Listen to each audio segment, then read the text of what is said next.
o natural nosso, Duda, é a gente ser bom, a gente ser verdadeiro, é ser bonito, fazer coisas boas. Esse é nossa essência da nossa criação, é essa. A gente ser assim.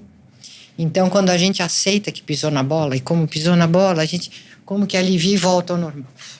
Volta a ser quem a gente é na essência. Por que se enterraram tanto, enfiaram tanto nas drogas, né? Lícitas, ilícitas. Tem tanta gente se suicidando, se matando, um matando o outro. O mundo tá doente. Tá. O mundo tá doente, tá muito invertido. Tá muito doente, precisa rapidamente, o mundo tem que acordar que a doença mental é séria, né? E tá levando doença para tudo. Então, a atitude de inveja que a mulher tem do homem, em grande parte é porque ela acha que a vida dele é muito mais fácil do que a dela. Isso não mudou com a mulher no mercado de trabalho? Não muda, a mulher continua assim. Passo a par com o homem. Agora é pior, porque ainda ela fala, agora eu trabalho, cuido dos filhos, nem você. Não sei. A mulher tem uma jornada tripla. Entende? Então, se a gente não notar que a gente está caminhando invertido, a humanidade está indo pro caos, pro abismo. Se a gente não nota que a gente percebe as coisas de forma invertida, a gente vai, por exemplo, dar mais valor ao dinheiro do que ao ser humano. Tá? Então, a direita tem essa tendência.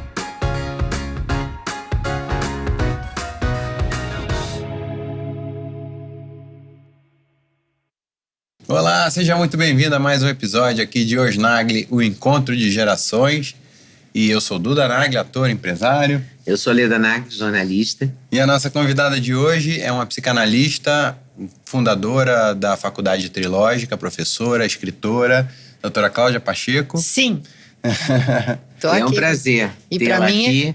E a gente finalmente vai conhecê-la, né? Porque eu só conhecia de lives, né? Eu não conhecia pessoalmente. E pra mim é um prazer, uma honra estar com vocês aqui. Eu acompanho o trabalho de vocês sempre. Eu sou fã, viu? Que bom, que eu sou fã de você há muitos anos. Pois é, porque eu tenho muitos anos de estrada. Eu também. Então... Você também. Estamos juntas nessa empreitada. Sim, vocês se deram muito bem na primeira conversa, né?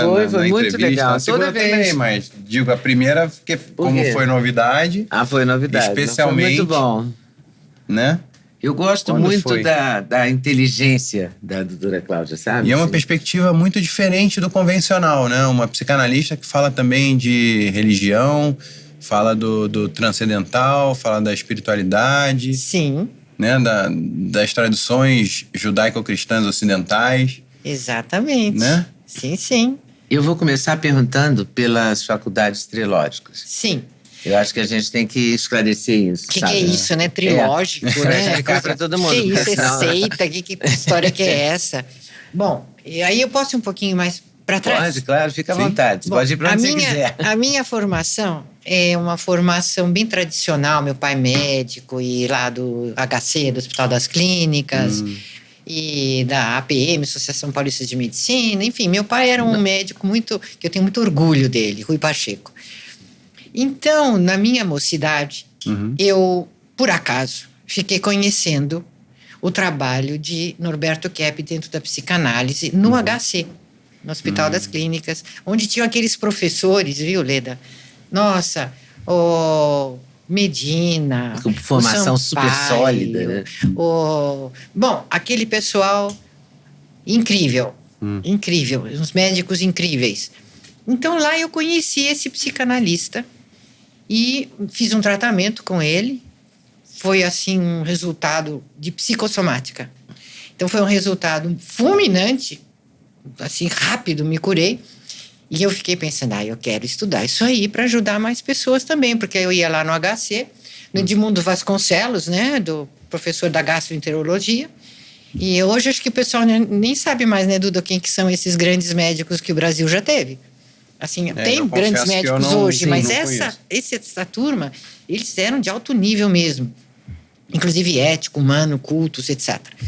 Então, quando eu ia lá, eu via todos esses casos meio enigmas da medicina, iam lá para esse setor da psicossomática e se curavam com certa facilidade. Eu falava, nossa, mas isso é ciência. Isso não é espiritismo, não é cura espiritual, não é... com todo respeito. Mas isso é ciência. Então, eu quero saber mais. E aí eu comecei a estudar. E depois, com o tempo, eu me tornei assistente dele também. E nós começamos a... Como a formação dele em psicanálise envolveu muito Viktor Frankl, de Viena.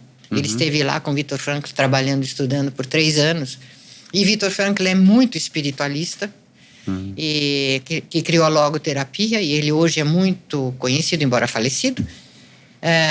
Então, eles foram assim, são psicanalistas seríssimos e que consideram o espiritual, a dimensão transcendental. Então, tem a escola de Jung, tem a escola de Igor Caruso, a Tiefenpsychologie de Viena, tem o Viktor Frankl, tem um pessoal muito... Até a Melanie Klein, ela foi muito voltada para esses... Ela era judia. E ela considerava fatores, por exemplo, até espirituais, citando o nome de Lúcifer nos livros dela, conhecidíssima, respeitadíssima, falecida também. É uma geração, assim, das primeiras escolas de psicanálise, né?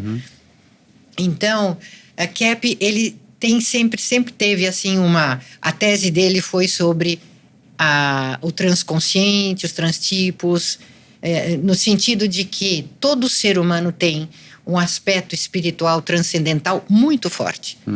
E que esse aspecto transcendental, se ele é desconsiderado, a pessoa não consegue se desenvolver, ela não consegue sair de atitudes muito neuróticas, de repressão, de censura. Então, veja bem, não é assim, ele descobriu que não é tanto uma repressão sexual que o ser humano faz, como Freud acreditava, que a repressão maior é do aspecto transcendental espiritual. Então, que esse caminho é fatal na vida da pessoa. Se ela vai fazer uma terapia, mais hora menos hora, ela acaba caindo em questões: quem eu sou, de onde eu venho, para onde eu vou, um medo da morte tremendo, o que vai ser depois da morte. Então, são questões que são censuradas praticamente. Sim. Pela própria vida da pessoa. Ela morre de medo de morrer porque pensa, bom, e aí? Né? Então, esse aspecto transcendental do ser humano, Kepp deu muita ênfase. E tal foi o desenvolvimento disso, que ele migrou da psicanálise, começou a desenvolver o próprio método dele e incorporou aspectos da teologia, da metafísica, dos antigos gregos e dos metafísicos, da filosofia e da ciência. Por que, então? Trilogia é a base de teologia, filosofia e ciência. Que no ser humano corresponde ao sentimento, ao pensamento e à ação. Então, por isso é trilogia. E aí ele pôs analítica, porque é um método científico. Mas todo mundo estranha mesmo ainda. Mas que chama isso, atenção, né? Porque fica... Mas a sua explicação fica um mal barato, né? A gente entende que é o humano, né? O humano é feito de tudo isso mesmo, Exatamente, né? Leda. Então, depois, com o tempo, ele foi entrando e se aprofundando. Bom, depois eu não sei se vocês vão fazer alguma pergunta, mas então esse caminho foi, assim, despertando muito interesse dos centros acadêmicos, né? Então, a gente sempre ia dar conferências aqui, lá. Acabaram nos convidando para ficar em Nova York, para fundar uma sociedade lá, um centro de ensino. Nós fizemos isso. Então, partiu do Brasil para o mundo? Sim, partiu do Brasil para o mundo. Porque o Sr. Kepp, ele é francês, né? Se não me engano. Não? Ele... Sabe onde ele nasceu? Eu tentei adivinhar pelo sotaque, porque eu já vi ele falando. Na cidade que tem o maior número de doutores do Brasil, que é São Carlos. São Carlos no interior de São Paulo? Sim. Olha. Ele nasceu lá, família toda de educadores e tudo mais. Nasceu em São Carlos, depois ele veio para São Paulo. E ele é filho de pai alemão e mãe portuguesa. Eu não sei porque que eu fiquei com a memória de que ele era francês, acho que por causa do sotaque. Porque a gente morou na França 7 anos. Tá. A gente morou e trabalhou na França 7 anos. Você morou na França, você morou nos Estados Unidos, você morou em vários países. Sim, porque o que acontecia, né? Lá em Nova York tinha um assistente do Freud, chamava Naum Arikiam. Ele era armênio. Armênia. Você lembra daquelas levas de armênios que tinham genocídio, que tiveram que fugir terrível. da Armênia? Então iam aquelas criancinhas, ia, por exemplo, aquele maestro Karajan. Eles eram amigos. Karajan e Arikiam foram no mesmo navio para Viena. Olha. Lá o Arikiam estudou com Freud. E depois ele foi para Nova York e trabalhava como psiquiatra lá. E ele nos conheceu. Ele falou, não, isso aqui precisa vir para cá. Que ano foi isso? Acho que só ficou faltando a gente falar um pouco dos anos. Foi no início dos anos 80. No início dos anos 80. Sim. E aí, então, eles convidaram a gente, que o pessoal lá da New York University, State University, pessoal lá do Viktor Frankl, que gostava muito também. Então, vocês vêm para cá e vamos difundir aqui o trabalho.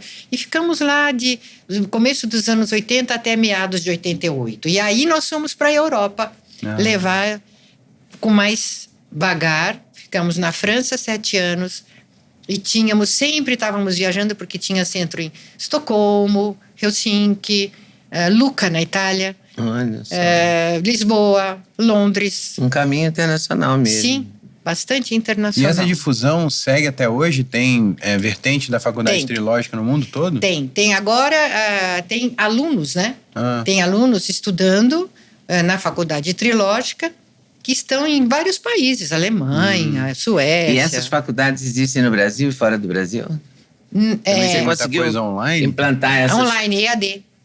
Online. Então, o que acontece? Que você foi implantar isso, né? Esse conhecimento. Não, ainda não tinha faculdade. Eu tinha um Instituto Superior de Psicanálise Integral, Instituto Superior de Trilogia Analítica. Então, nós tínhamos um treinamento de psicanalistas, né? E atendimento de clientes também. Faculdade mesmo, eu fundei aqui no Brasil em 2017, foi a primeira. Em Cambuquira eu fiz a sede dos primeiros cursos, porque lá, Leda, é uma delícia para estudar. Porque lá é uma cidade que quase não acontece nada. E lá é um clima maravilhoso, é a Mata Atlântica, águas incríveis, maravilhosas, minerais. Então, para a saúde, uma beleza, e silencioso. Então, lá, e todos os imóveis bem mais em conta. Então, a gente comprou o maior hotel da cidade e fizemos lá a faculdade.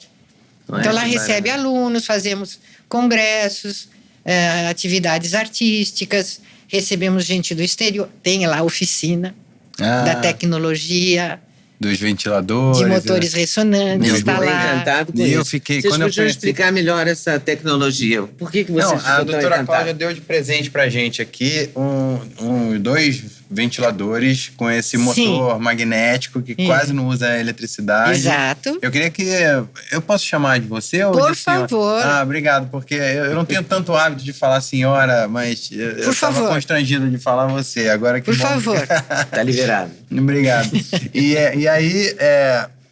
Bom, só um resumo rápido. Eu a conheci numa entrevista que você deu pro Junior Masters há muitos anos no YouTube. Aí eu achei muito interessante, fiz contato para conectar vocês e fazerem a primeira entrevista. E aí, eu já nesses anos, eu fui assistindo várias entrevistas e aulas e fui conhecendo um pouco mais. E aí você tinha dado de presente também para minha mãe um ventilador, que eu carinhosamente Você bafou? confisquei para melhor utilizar em prol da família. Isso! Que coisa, que Mas bonita eu essa fiquei linguagem. fascinado com essa tecnologia, que é brasileira.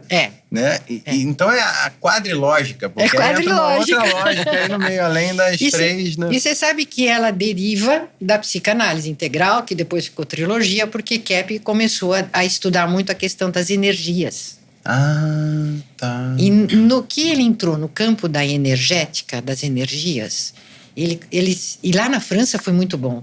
Sabe onde a gente morou na França? Num castelo que pertenceu ao secretário do rei Luís XIV, nos arredores de Paris. Então foi um tempo assim... Uma viagem. Um tempo maravilhoso, porque ninguém queria comprar castelo naquela época. Então a gente teve o nosso instituto lá nesse castelo. Foi um tempo maravilhoso. E ele ficava lá enterrado nos livros, estudando. E era tudo propício. O ambiente na França para estudo, hein? Agora eu não sei mais, tanta confusão, mas era incrível. E lá ele começou a estudar mais sobre física. Estudou Tesla. Sim, estudou Tesla e sobre a energia do espaço, do vácuo, energia livre, etc, etc. E foi desenvolvendo a própria teoria de física dele. E com a assistência de alguns engenheiros que nos acompanham, então eles desenvolveram em conjunto essa tecnologia que usa muito mais magnetismo e um pouquinho só de eletricidade. Então, porque ele fala que esses motores são neuróticos.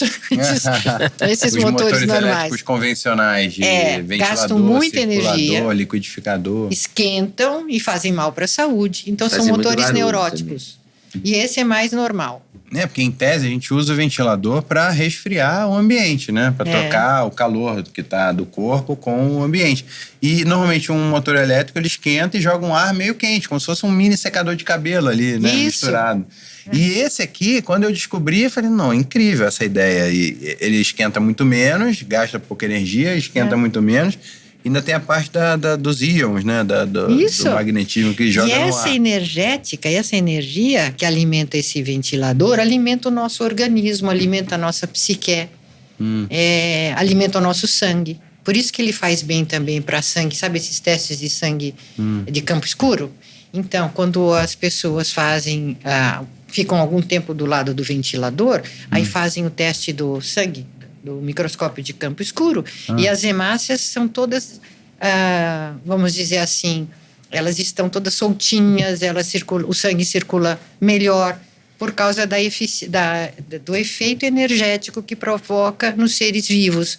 Animais amam esse ventilador. Eu conheci o Ronald lá da Cap Motors e ele falou, não, os bichos ficam perto, os gatos e cachorros ficam perto dos ventiladores. Vacas leiteiras aumentam a produção quando são ventiladas com esse tipo de motor. É verdade. E o que faz na plantas gente, então? Cítricas. Faz, faz bem. É como se fosse o grounding, que tá na moda hoje em dia, da pessoa tirar o sapato, pisar na grama, pegar sol. Também tem muito a ver. Beber água também, né? Que você bota solarizada, deixa no sol numa garrafa de vidro. Porque a água vamos dizer, ela é o neutro, né? Falando agora nos termos de energética Kepian, né? A água é como se fosse o nêutron. Ela tem tudo na água, né? Para a saúde. Ela é completa. Ela é uma coisa incrível, a água. A água natural, né? Então, isso unificou. Então, o que Kep fez? Ele unificou o campo do estudo da psique, da psicossomática, da psicologia, da biologia e da física. E a energética, a energia, que é base, ela é base para tudo. É como se fosse uma energia vital, que ela alimenta todos os seres vivos, seres inanimados, minerais, tudo na criação é alimentado por essa energia, que Tesla chamava da energia do vácuo, energia 0.0, né? Isso que falam hoje que é tecnologia Tesla, não é tecnologia Tesla. A tecnologia Tesla foi escondida, porque por motivos óbvios, que vai acabar com o lucro dos grandes produtores de energia. Que ele tinha o sonho, né, da energia gratuita e energia livre. Bom, queria agora... Você deu um presente pra gente, agora a gente quer um presente também. Posso abrir? Por favor. Pode. São suplementos da Doctors First. Oba! Nossa patrocinadora master aqui do podcast. Oba! Olha, creatina, que bom, ômega.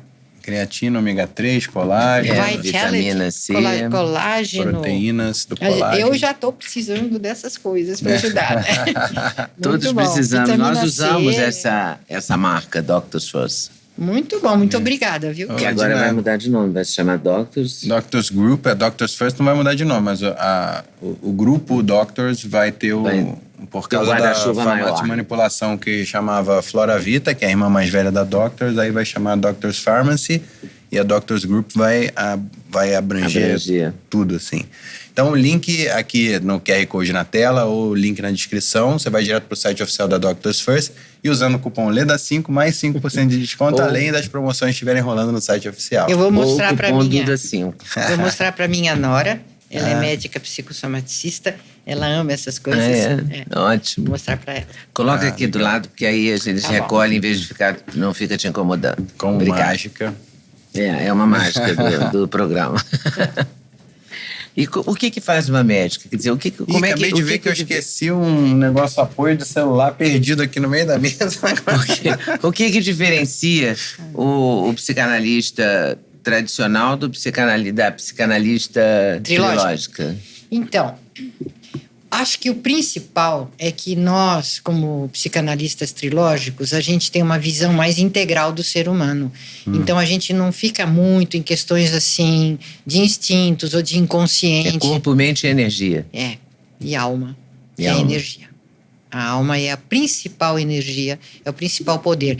Então, Leda, veja bem, por que você, quando eu ouvia, né, aquelas pessoas fazendo análise, e elas não mudavam praticamente os hábitos delas. Não mudavam praticamente os hábitos.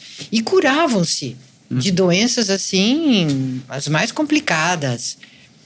E você sabe, quando há uma cura, uma remissão de uma doença, houve uma mudança no nível de DNA. Que tinha um cromossomo lá que não estava funcionando bem. Então eu pensava assim, puxa vida, mas que é isso? Então a consciência é uma energia que tem o poder de entrar no DNA. Ele funciona como um RNA, que entra no DNA e cura aquele DNA. Se a pessoa aceita a consciência de algum problema que ela está sofrendo, escondendo, e geralmente os problemas não são os traumas que atrapalham, um fato que aconteceu, é mais uma atitude da pessoa. Que faz. Como é que a pessoa lidou com o fato? Isso. E geralmente todos têm um excesso de um tipo de um perfeccionismo, de uma teomania, como a gente fala, que imagina a vida e as pessoas e a si mesmo como acha que deveria ser. E todos nós temos patologia. Teomania no sentido de se sentir Deus, assim, como se fosse um mini Deus. Se não se sente já, porque os psicóticos já se sentem deuses, né? Mas nós, neuróticos, a gente gostaria de ser como tão bom, tão perfeito, quase como um deus, vamos dizer assim. Isso é pesado. Sim. Isso gera uma energética de peso para a gente mesmo muito grande, que é uma censura muito forte em ver os nossos problemas, que todo mundo tem, né? Então, a diminuição da censura, então, a conscientização, puxa, então, essa é a realidade. A realidade como ela é, e essa aceitação da consciência, ela tem um poder de cura fabuloso. Mas tem um método, cura né, de doenças físicas, inclusive? Físicas, sim. E emocionais também? Sim, emocionais, físicas, sociais, relacionamento, tudo. Ela é integral porque ela abrange um grande espectro da vida da pessoa, né? A profissão, relacionamentos, etc. e tal. Eu queria dar uma mergulhada nesses termos técnicos, assim, pra gente ficar na mesma página, assim.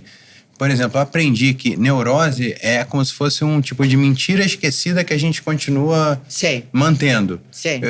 O que é uma neurose? O que é, né? Porque se usa muito esse tipo de termo mais específico quando vai falar de psicanálise, você sabe psicologia. Que, Duda, a principal descoberta que Kepp fez no campo da psicanálise foi o que ele chamou de inversão.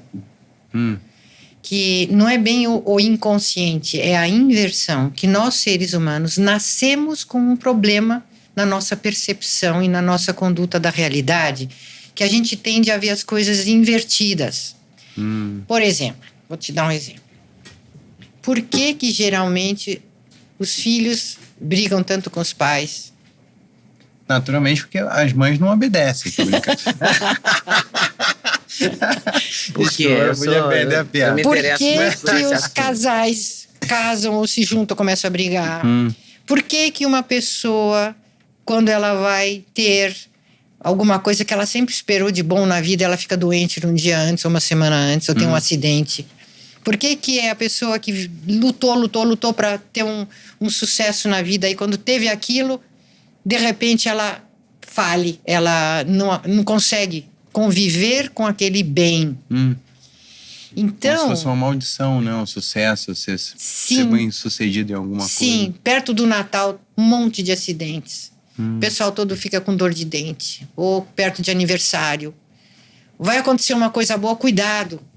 Então, porque nessa inversão, nós temos a tendência de ter medo até, uma certa contração com tudo que é bom, belo e verdadeiro. O afeto dá um medo desgraçado no ser humano, quando o ser humano se apaixona. Então, é essa inversão com relação ao amor, à bondade, a próprio Deus. Um monte de gente morre de medo de Deus, só vê ele como um punidor que quer o sofrimento, que precisa carregar a cruz. Então, essa ideia é invertida sobre Deus, por exemplo, né? Então, essa percepção da inversão que a gente... E já os corruptos são super... Não tem medo de nada, né? Se sente no direito, né, daquilo mesmo. E todo mundo admira um corrupto aí, meu Deus do céu, né? Então, o poder. O pessoal está no poder, acha que... Então, o poderoso é que dá todo o bem para o povo. Não é, isso é invertido. É o povo que faz o bem para o poderoso. Sim. Mas o poderoso tende a achar que é para sempre, inclusive. Isso, né?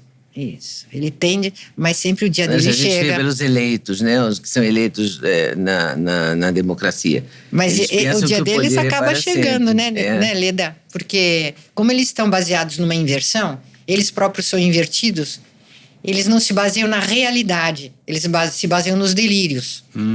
Então, geralmente, quem quer um cargo de poder muito é mais grave e doente do que um ser humano normal da sociedade. A tendência é essa. Inclusive, tem estudos muito interessantes a esse respeito, né, que não são muito divulgados, mas que é muito frequente as pessoas mais doentes buscarem cargos de poder. Essa coisa da psicopatia, do sociopata, né? Ter maior número de psicopatas entre CEOs e políticos poderosos do que na população geral. Por quê? Você não vê essa inversão? Que o dinheiro vale mais do que o ser humano? E a ausência de empatia, né? Também, que eu acho que, pelo que eu entendi também, o sociopata é uma pessoa que esse mecanismo de se colocar no lugar do outro, de ter empatia com as outras e as consequências dos seus atos, ele não tem isso direito regulado. Você sabe que o poderoso tem inveja do povo? Tem inveja dos artistas, das pessoas bem-sucedidas, dos cientistas. Eles não têm essa sensibilidade, eles têm muita inveja da população. Eles não querem que o povo se beneficie mesmo. Eles querem judiar do povo por uma inveja inconscientizada. Isso é estudo psicanalítico, tá? Não é papo de... Isso é estudo psicanalítico. Mas faz todo sentido. Não faz, Leda? Faz todo sentido. O corrupto, então, ele tem inveja do honesto? Tem. Porque o honesto é muito mais carismático, é muito mais capaz. Ele depende do honesto. É porque é muito mais difícil ser honesto do que ser corrupto, né? Não é. Não? É mais fácil ser honesto. Nas leis sociais é mais difícil. Mas na vida é mais fácil ser honesto. Sim, na vida é mais fácil, mas na vida... Nas leis não, né? Nas leis não. Na estrutura social é mais difícil ser honesto. E leva... sim. Né? É tudo mais difícil, você não fazer propaganda de tigrinho. A gente poderia ganhar... Eu já recebi propostas para ganhar 5 vezes o que eu ganho num ano para fazer propaganda de uns negócios desses de tigrinho, de aposta. Sim. E eu não acho isso moral, não acho isso justo, não acho isso legal, não quero para minha família, não quero para os meus seguidores, por exemplo. Isso. E esse tipo de coisa acontece por isso que sempre. você tem um carisma que eles não têm, né?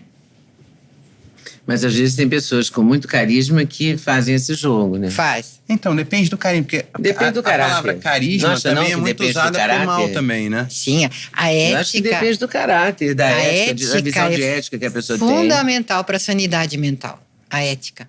A Seraflame é uma marca brasileira com mais de 60 anos de tradição, fundada por um casal de imigrantes alemães que começaram produzindo canecos de chope. A Seraflame é referência mundial em cerâmica refratária, que é uma cerâmica especial resistente a choques térmicos, ideal para você cozinhar de forma prática e saudável. Com produtos exclusivos que unem qualidade, design e tecnologia, a Seraflame está presente na casa de milhões de brasileiros, levando mais saúde, mais sabor e beleza para o dia a dia. A Seraflame é uma marca que valoriza cada momento, transformando a sua cozinha num espaço de prazer e de muito cuidado. Vale a pena conferir com certeza os produtos Seraflame. No link da descrição você já vai direto para o site oficial e se você usar o cupom OSNAGLE, 15% de desconto. Bom, né? A Adapta é o maior ecossistema de inteligência artificial generativa do Brasil, reunindo numa única plataforma ferramentas poderosas, cursos práticos e conteúdos atualizados para profissionais e empresas que buscam se destacar no mundo digital. E a sua principal solução, a Adapta One, oferece acesso a mais de 15 modelos de inteligência artificial, incluindo GPT, Cloud, Opus, Gemini Pro, Llama. E, além disso, disponibiliza cursos e certificações em áreas como marketing, gestão e criação de conteúdo, além de uma newsletter semanal com insights valiosos. Para empresas, o Adapta One Business proporciona soluções sob demanda com inteligências artificiais otimizadas para uso profissional, apoiando análises, criação de conteúdo e comunicação com segurança e alta performance. Então, você quer saber mais? Clica no link aqui na descrição. E vale conferir com certeza. A gente se vê lá, na Adapta. Então, tem um livro famoso que lá na Europa que chama Esses Doentes que Nos Governam. Foi escrito por um francês. Olha. Então, ele faz lá um estudo. E tem tradução no Brasil? Sabe que eu não sei. Mas ele faz Ponerologia, né? Também faz um estudo de grandes personalidades na história e todos eles viviam com uma linha cheia de remédios e sempre doentes, entende? Porque são os doentes que nos governam. Acabam sendo eles. Os doentes que nos governam. Os doentes que nos governam. É que eu, como ator, sempre recebi muitas perguntas sobre... é mais difícil fazer vilão? O que é mais prazeroso, fazer vilão ou fazer mocinho? O que é mais difícil? Eu acho muito mais difícil contar a história de uma pessoa boa do que contar a história de uma pessoa... É muito mais fácil você brincar no rasteiro, assim, como um ator, contando história através da perspectiva de um vilão. Porque o código moral, as atitudes dele nunca sobem muito no sentido de quanto mais não justo, vibram, mais... não vai para cima, né? Eu acho mais fácil, é mais difícil você contar um personagem, a história de um personagem. Por causa da inversão, Duda. Porque, inclusive, uma pessoa do bem do que do mal, é isso? Porque é muito comum a gente ver, mocinha não tem graça, né? Mocinha é tudo bom. Porque o vilão faz muito sucesso. Porque ele tá numa briga muito maior. Agora você deu um exemplo incrível do que é a inversão. E todo mundo se atrai por esse bandidinho aí. Todo mundo se atrai, é uma atração pelo mal que o ser humano tem e que ele não percebe. Criancinha já começa a brigar com outra desde cedo, quebra os brinquedos. Compreende? Então, já é uma inversão que existe na humanidade. Da gente rejeitar o bem, rejeitar quem é bom. Então, briga com o pai, briga com a mãe, briga com isso, com aquilo, destrói o que é bom. E isso é muito inconsciente.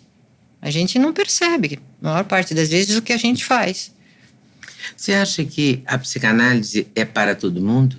Deveria ser. Deveria ser. Por isso que nós estamos instituindo isso na educação. Todos os cursos do mundo deveriam ter a disciplina de psicopatologia. Por quê, Leda? Porque quem faz as leis? Quem cria as ciências? Quem que cria as profissões? Tudo. É o ser humano.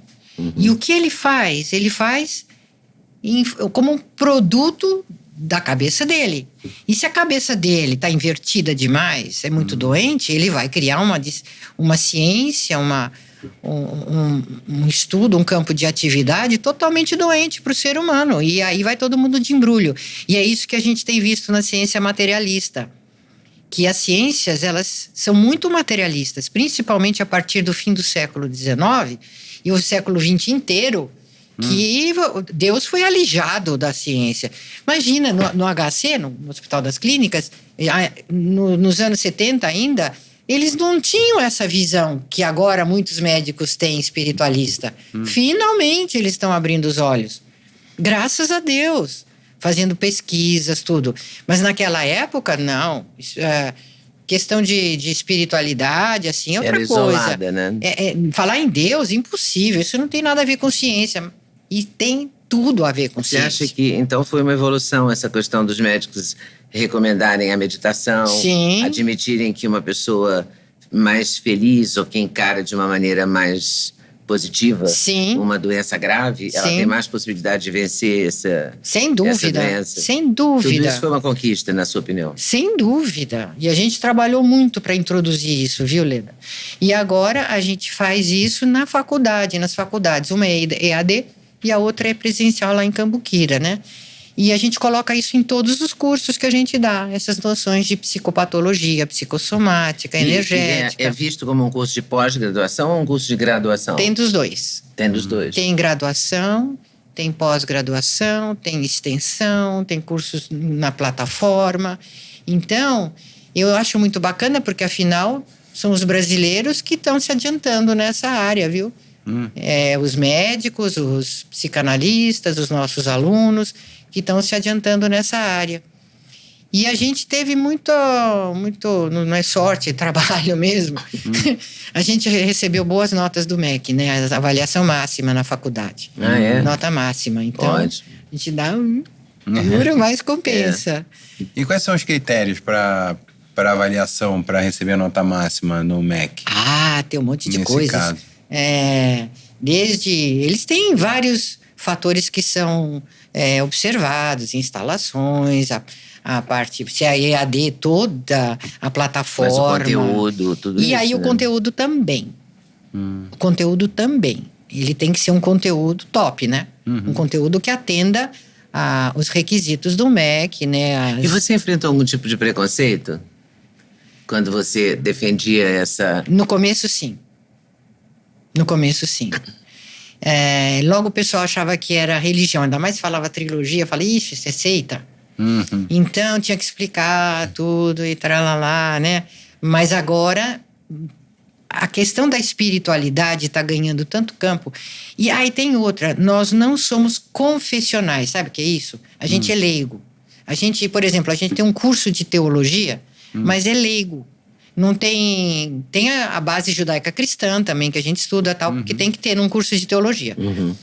Mas a gente não pertence a uma igreja. Então lá a gente tem desde judeu, evangélico, católico, ortodoxo, umbandista. A gente tem todo mundo estudando lá nessa teologia. Por quê? Porque a gente estuda como que as doenças orgânicas se formam, como pode cuidar disso. É um tipo de uma teologia terapêutica. No que pode beneficiar a natureza, o mundo. A gente ensina também essa tecnologia. Sim. A gente tem atividades sociais de benefício social. Eles aprendem esse método trilógico de ciência e vão aplicar com drogados, em casa de idosos, nas igrejas, em escolas, atendem clientes em consultório. É um dos cursos que a gente tem de graduação. E esse é o que é mais concorrido, viu? Porque aí tem aquela história secreta do Brasil, desse livro que eu te dei, e a gente vê a função do Brasil espiritual no mundo. Que tem um monte de gente já, Voltaire, Dom Bosco, tem tantos que falaram. Aí tem uma lista que eu até esqueço, de pessoas que viram no Brasil o início dessa era de espiritualidade e que ia levar para o mundo uma era de espiritualidade que é chamada de Era do Ouro, né? Que está vindo por aí. Então a gente estuda a história secreta do Brasil também. Como que veio, por exemplo... Qual é a história secreta do Brasil? Que essa história que todo mundo só fica falando que aqui veio para explorar, para indígena, é só isso. Não é só isso. Nessas embarcações que vieram para cá, eles já conheciam aqui há muito tempo. Os fenícios já vinham para cá, que são os libaneses. Eles vinham para cá já com as embarcações, muito antes de Cristo já. E os judeus vinham, os hebreus vinham junto. O Templo de Salomão foi feito em grande parte com as riquezas aqui do Brasil, por exemplo. Os cristãos novos da Península Ibérica, que vieram todos para cá, são da tribo de Judá. Então, o Brasil está cheio de judeu cristão novo. E isso está na nossa genética, é como uma missão. Uma missão de levar esse espírito cristão de justiça, de caridade, de bem para o próximo, de liberdade. Liberdade com responsabilidade, de arte, de afeto. Esse espírito bacana. Vamos pensar num Suassuna. Eu amo o Suassuna, não sei se todo mundo gosta dele. Mas um Suassuna da vida... Um Suassuna da vida, ele está lá no Nordeste, por exemplo, Chico Anísio. Meu Deus, tudo isso são descendentes desses cristãos novos que migraram para o Brasil e que vieram para cá por para um mundo de liberdade. Sabe o que eles falavam? Que eles queriam construir aqui reconstruir o paraíso perdido. Todas as Américas, né? Tá tudo isso registrado. Quando eu estive na Europa, eu estudei isso para burro, principalmente em Portugal. Mas eles escondem isso. Essa miscigenação. Também a parte toda da Ordem de Cristo. Sim. Que veio para... Que foi quem descobriu, de fato, o Brasil na época de 1500 e começou a Ordem de Cristo e colonizar aqui. Sim, senhor. Né? Porque os cavaleiros da Ordem de Cristo, eles tinham lá, foram para Jerusalém e tinha lá, nos porões do Templo do Salomão, tinha lá os mapas. Como chegar aqui nessa terra das riquezas, que eles falavam maravilhas daqui. E que aqui, então, era como se fosse o resto do paraíso que tinha sido perdido. E que eles queriam resgatar, restaurar. Longe da Europa, porque na Europa tinha tido muita corrupção, já era muito corrupta. A igreja era muito corrupta já nessa época. Os nobres, tudo. Então, eles dizem... Os jesuítas... Sabe que os jesuítas, eles são, vamos dizer, uma continuação dos templários. Quando a ordem templária foi extinta na França e na Europa... Então, vieram os jesuítas meio que para, entende? Como uma continuação aceitável daqueles ideais templários. Então, o que os templários queriam? Eles foram lá, pegaram esses mapas, trouxeram para Portugal. Em Portugal, eles foram trabalhando para um dia conseguirem ter embarcações próprias para chegar nesse paraíso de riquezas que era o Brasil. Tanto os ávidos por dinheiro, como os que eram idealistas. E aí vem os templários. Você sabe que os fundadores de Portugal, da Porto do Graal, foram os templários, eram reis templários. Até recentemente, né? Eles eram chamados de reis templários. Então é tão bonita a nossa história, que está escondida, tem tanta coisa tão linda. E essa miscigenação é responsável a miscigenação do Brasil é responsável, a miscigenação existente no Brasil é responsável por essa personalidade, essa característica de aceitar bem a energia, de... Sim. As diferenças. Sim. E aí a gente vai entrar um pouquinho, vamos entrar um pouquinho no judaísmo? Vamos. Na tradição judaica. Sim. Tá. Teve as 12 tribos de Judá, as 12 tribos, né? E de Jacó, enfim, as 12 tribos. Sim. E cada tribo recebeu um tipo de uma missão de Deus, de uma herança. E consta lá que essa missão, essa herança ia ser transmitida geração após geração até que um dia aqui na Terra fosse feito o reino divino. Então, os judeus também esperam esse Shabbat, esse reino maravilhoso de paz. Assim como os islâmicos esperam. Assim como os hindus esperam. Eles esperam uma era que está prevista que virá. E assim os cristãos esperam. Todos convergem nesse sentido. Que um dia, quando houvesse uma maturidade da humanidade, então aqui iria voltar a ter o reino de Deus. Então, essas tribos... elas tiveram brigas, foi cada uma para um lugar. Os historiadores dizem que Efraim foi para a Inglaterra, Manassés foi para os Estados Unidos e Judá foi para a Península Ibérica. Judá é a tribo de Cristo, né? Então, eles teriam na genética deles essa espiritualidade. Todos os profetas, Cristo, Maria, todos eram da tribo de Judá. E a tribo de Judá, na diáspora, quando eles saíram de lá, foram expulsos, a tribo de Judá foi para a Península Ibérica. Chegando lá, depois se transformaram em cristãos novos e vieram para cá e trazem esse espírito Leda. Esse espírito inclusivo, tá? Espiritualista. Porque aqui, olha, é o único país que eu já vivi, trabalhei e conheço, que realmente as raças se misturam. Isso não acontece em outro país. Existem guetos e brigas em todo lugar que você vai. Não é como no Brasil. Você estava falando, quando você falou dos armênios, eu fiquei pensando na cultura brasileira, como ela é influenciada também por eles, né? Muito. Stepan Essessian, Nassi Balabanian, e vai por aí, né? Nós temos muitos armênios, temos de todas as etnias ou raças. Tudo. Nem sei mais se a gente pode falar raça, né? Não sei. Porque tudo ficou politicamente correto, né? Não sei, mas... etnia talvez seja melhor. Eu sei que, geneticamente falando, é interessante essa mistura, porque os genes recessivos vão sendo eliminados, que são os mais fracos, e os mais fortes vão ficando. Então, aqui, o problema do Brasil é mais cultural, né? E do poder... Falando do Chico Anísio, Francisco Anísio de Paula, cristão novo. Então, teve a Anita Novinsky, né? Aquela professora maravilhosa da USP, aquela judia maravilhosa, ela fez estudos incríveis sobre os cristãos novos no Brasil, os judeus no Brasil, a contribuição que eles deram. Aqui um judeu convive até casa com um árabe, né? Não tem problema nenhum. Ruas inteiras de comércio, convivendo porta com porta, né? Exatamente. Na minha cidade, Juiz de Fora, tem uma Rua Marechal Deodoro, que cada portinha é uma judia, outra é árabe, outra só no Brasil, Leda. Só e por experiência aqui, própria. 25 de março, em São Paulo também tem muito isso, né? Sim. Então, eu, depois dessa caminhada, essa peregrinação, esses estudos, trabalhos, pesquisas, pesquisei muito, aproveitei para pesquisar muito. Então, eu vi, puxa vida, mas a minha terra é lá mesmo que eu tenho que estar e trabalhar por lá. E aí, eu montei esse curso, que é um curso que chama teologia, porque não tem outro nome para dar, né? No MEC tem que estar lá de acordo com as normas. Então, chama teologia. Mas ele trata de todas essas questões.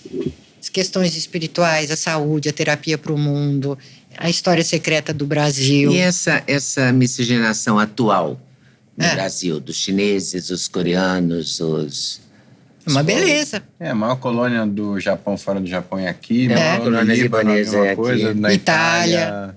Né, Alemanha. Pois é, mas agora tem novas colônias, né? Que são os coreanos. Sim.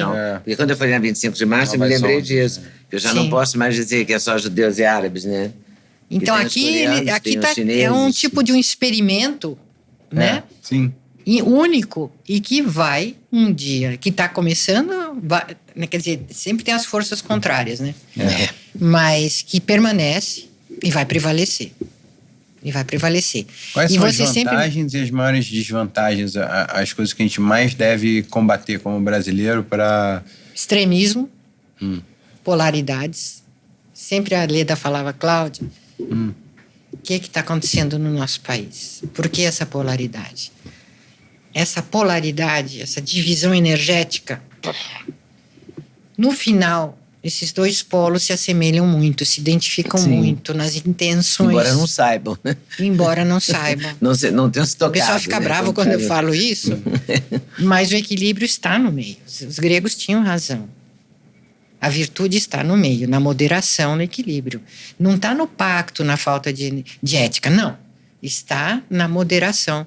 Na paz, na união. Você vê como possível isso? Vejo sim. Porque eu sinto que cada vez a polarização está separando mais. Vai piorar ainda, Leda. Vai piorar. Nossa. Nesses estudos aí que eu fiz, o pessoal me traz muitas profecias e tudo. Você conhece aquela de Simbres, de Pernambuco? Não.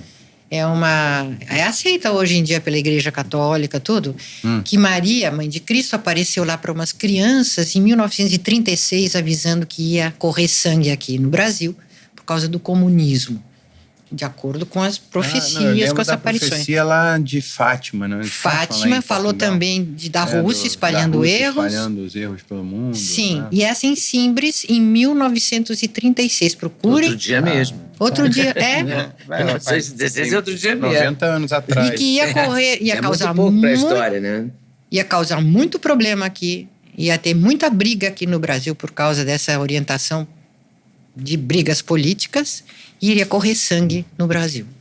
Então pode ser que ainda a nossa situação piore antes de melhorar. E como é que fica quando... Porque, pelo que eu vejo, assim, os conservadores, a direita, tem uma estrutura, né, mais ligada à moral judaico-cristã, o direito romano e a filosofia grega, por exemplo.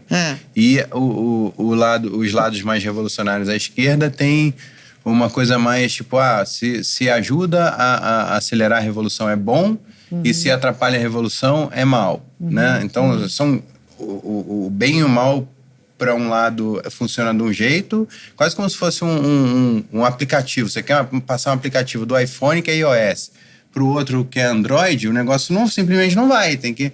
Então, a sensação que eu tenho como comunicador e como pessoa viva hoje em 2025, com 40 anos, um homem de 42 anos, é isso. Parece que uma pessoa está falando de uma coisa, a outra está falando de outra. Quando entram assuntos mais polêmicos, por exemplo, aborto ou né, esses assuntos mais...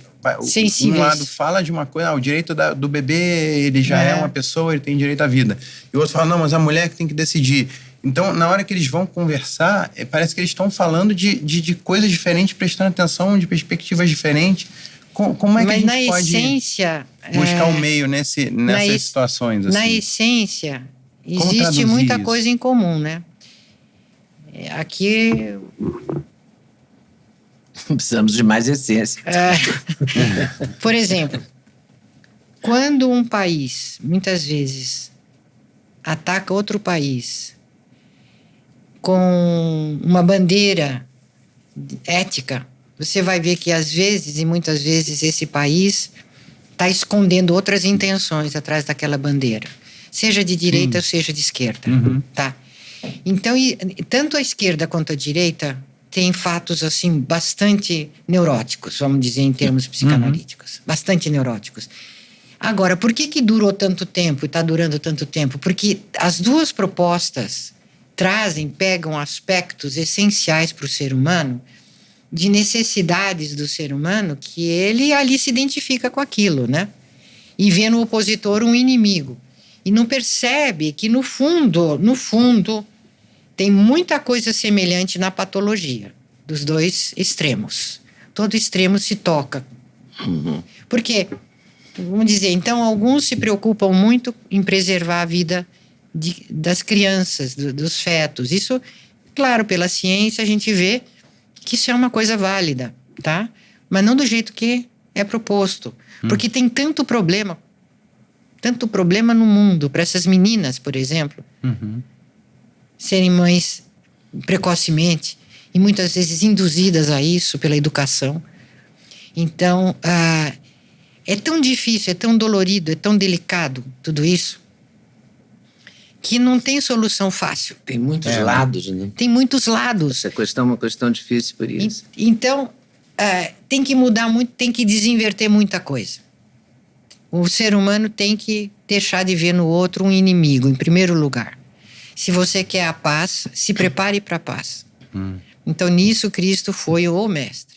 Interrompemos a programação aqui para fazer um chamado. Pedir para você curtir, para você compartilhar esse conteúdo com todo mundo que você conhece, amigos e inimigos. E se inscrevendo também no canal. A plataforma entende que você quer continuar acompanhando esse tipo de conteúdo edificante. Você pode ser membro também do canal. É uma escolha sua, mas que a gente vai gostar muito. No Clube dos Canais tem o membro apoiador, R$ 1,99 por mês. Você dá uma força aqui para a gente continuar fazendo um trabalho sério, de qualidade. Vamos continuar com a entrevista. Você falou uma coisa muito interessante, que vai piorar antes de melhorar, né? E eu diria que está piorando. Está. Porque eu me lembro que nos anos 80, a divisão sempre existiu, né? Gente de direita e gente de esquerda. Existe, é de eterno. Sim. Né? Sempre haverá. Mas a convivência era melhor. Sim. Né? Você falava, não, você vai votar nesse horror dessa pessoa. Mas você continuava almoçando com aquela pessoa. Isso. Você não saía, não brigava. O filho não rompia com o pai porque o pai votou no candidato que o filho não gosta. Sim. Essa picuinha, essa briga, hoje em dia é revestida de rancor, de ódio. E isso tem o quê? 40 anos, 50 anos, entendeu? Eu acho que se a gente perceber... Era mais leve, era mais suave. Muito mais. Muito mais. Por exemplo, meus filhos, eles têm dificuldade de entender o que eu falo. Que a vida realmente era melhor do que é hoje. Porque eles parece não pegaram. Saudosismo, né? A gente falando assim, parece? Simples saudosismo, mas era mesmo. Saudosismo, mas não era. Era mesmo. Então, se a gente não notar que a gente está caminhando invertido, a humanidade está indo pro caos. para o abismo. Se a gente não nota que a gente percebe as coisas de forma invertida, a gente vai, por exemplo, dar mais valor ao dinheiro do que ao ser humano. Tá? Então, a direita tem essa tendência. Não tem? De quê? De dar mais valor ao dinheiro? Muitas vezes. O poder econômico. Bom, né? Tem essa coisa no entanto, porque defende o livre mercado, né? A livre iniciativa. Dá um valor grande. No entanto, a esquerda também dá. Por quê? Porque eles acham que a pessoa que não tem dinheiro é infeliz porque não tem dinheiro. Colocando tudo no dinheiro. Sim, mas ela dá o valor se a pessoa tiver o Estado protegendo, ela será mais feliz. E protege? Não. Porque o próprio Estado também está atrás de dinheiro. É um capitalismo de Estado. Então, essa situação da gente viver para poder gerar dinheiro e servir ao dinheiro, e não dinheiro nos servir. Dinheiro tem que nos servir, é uma riqueza para nos servir. E a gente serve ao dinheiro. A gente ficou escravo do dinheiro. Todas as outras, né? É uma riqueza para nos beneficiar e a gente fica desesperado, escravo de dinheiro, seja na direita, seja na esquerda. Isso é uma grande inversão. Passa a ser um defeito, quer dizer, que poucos enxergam. Exato. Né? A pessoa, quando fica rica, ela ostenta imediatamente. Né? Isso. Tem até uma piada, um meme que diz: quando eu ficar rico, ninguém vai notar, e aparece uma pessoa. Haverá sinais, né? Haverá sinais, Não vou falar para ninguém, mas haverá sinais. E os sinais são horrorosos, né? De um quase de mau comportamento, né? A gente podia dizer assim. E todo mundo morre de inveja, e a pessoa tem uma vida ruim. Também virou uma característica ou um sentimento. Sim. Como é que você define a inveja? É uma emoção. Ela cresceu de uma maneira, né? Eu não sei se está mais visível ou se é maior. Ela tem mais cresceu. Gente invejosa hoje? Ela cresceu. Ou se tem mais visibilidade a inveja? Não sei isso. Ambas. O ser humano sempre foi invejoso. É o pecado, praticamente o pecado lá desde a origem, o pecado original. E então, a inveja está na base. Agora, depende do valor e do alimento que se dá à inveja na sociedade para a pessoa, então dispara e fica psicótica. Freud já falava nisso, que todo psicótico tem uma inveja assim, abissal. E a inveja é a pessoa querer que o outro não tenha, né? Tem isso, né? Tem raiva do que o outro tenha. Né? Então vê o outro, as qualidades do outro e tem raiva das qualidades do outro. Agora, Duda, Leda, me desculpa. Mulher tem raiva de homem porque tem inveja de homem. Então, eu também já assisti várias. Como assim? Várias explica mais isso. Não pode falar uma bomba dessa não explicar, não. Como é que funciona isso? Pois é. Essa coisa da teomania, como é que é? Feminina? Lembra aquela historinha do Gênesis? Que a Eva quis ser a deusa. Ela quer ser uma deusa na vida do homem. Ela não quer ser só uma companheira bacana, amiga. Ela quer mandar no homem, ela quer ser... Não toda mulher, tá? 99%. Mas a maioria. E a inveja domina muito a mulher. Uma tendência que a mulher tem que... A família inteira tem que se defender. Ficar sempre alerta e manter isso domesticado, E às vezes não consegue, muitas vezes. Por isso que tem tanto divórcio. Porque 70% ou mais de quem se divorcia é a mulher. Sim. É sempre ela que está insatisfeita. Então, esse assunto, tem gente que me odeia por causa disso. Mas tem mulheres que me amam, porque um monte de casamentos foi salvo com essa conscientização. O problema maior da mulher é a inveja. E do homem é a arrogância, a soberba. O homem é soberbo. Inveja de quê do homem? E em que sentido inveja também? Da masculinidade, inveja do poder... Sabe? E também eu queria saber até que ponto sexo, os lugares, o papel de cada um para a engrenagem funcionar de forma saudável e harmônica, qual seria a função, o papel de cada personagem ali, de cada ente ali dentro da família. Tipo, função na sociedade, assim, um papel? No marido e a mulher, os filhos, os pais, colocando isso também na perspectiva das gerações, né? Sim. Que é uma corrente, uma geração encaixa na outra. Tá. Deixa eu tentar responder sua mãe primeiro. Tá. Pode fazer a pergunta de novo? Nem sei se eu lembro. O que a mulher tem inveja no homem? Do poder do homem, do sexo do homem, da arrogância do homem, da capacidade, da dominação que a sociedade, do poder que a sociedade deu ao homem, né? Porque ele é o chefe da família, Sim. Ele é o provedor, ele é o chefe, né? O mandão. Então, tudo isso ela tem inveja. E mais. Ela tem inveja porque ela acha que o homem tem mais poder. Ela tem inveja porque ela acha que o homem é mais feliz do que ela, mais livre, que ele pode fazer o que ele quer. Ela não. Bom, isso já é uma geração mais atrás. Mas até hoje. Tem sido assim até hoje. Mas até hoje.